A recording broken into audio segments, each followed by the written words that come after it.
বন্ধুরা, মটরশুঁটি কীভাবে প্রিজারভেটিভ ছাড়া তোমরা সংরক্ষণ করবে দেখাচ্ছি। সমস্ত মটরশুঁটিগুলো ছাড়িয়ে নিয়েছি। এবার দেখো জল ফুটতে দিয়েছি। এবার 1 চামচ চিনি দিয়ে দিলাম, 1 চামচ নুন দিয়ে দেবো,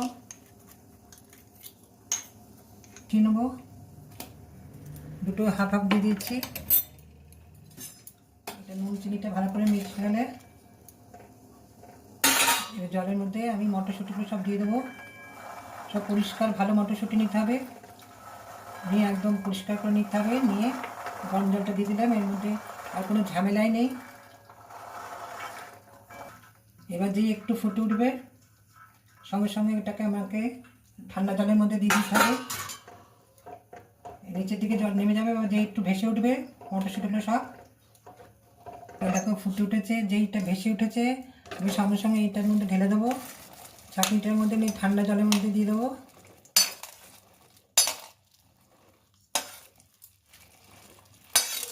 এটা সম্পূর্ণ ঠান্ডা জলের মধ্যে এবার এটা দিয়ে দিচ্ছি।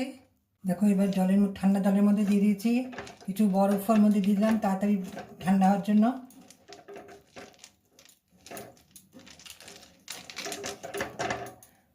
এবার সবটা একদম ছেঁকে নেবো ছাঁকনিটা দিয়ে।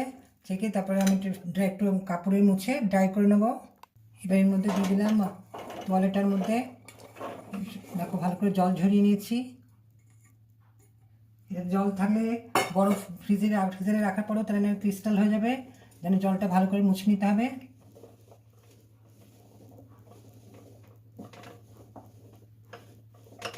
এটা ড্রাই ভাবটা হয়ে যেতে হবে, তারপরে প্যাকেটে ঢোকানো যাবে। এরকম জিপলক ব্যাগে ভরে তোমরা ফ্রিজারে রেখে দেবে, খুব ভালো থাকবে।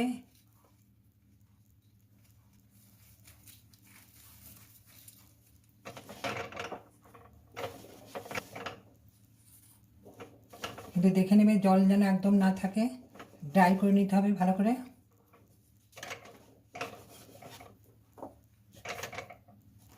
এই চেনটা এরকম লাগিয়ে দিলে দেখো খুবই ভালো থাকবে। এর মধ্যে এই আর একটা ব্যাগ, এর মধ্যে আমি সারা বছরই এর মধ্যে ভরে রাখি, এই সময় করে নিই।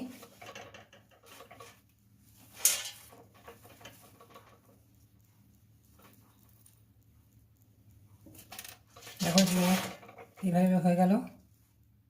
বন্ধুরা, তোমরা যদি এইভাবে মটরশুঁটি সংরক্ষণ করতে পারো তাহলে সারা বছরই ইউজ করতে পারবে প্রিজারভেটিভ ছাড়া।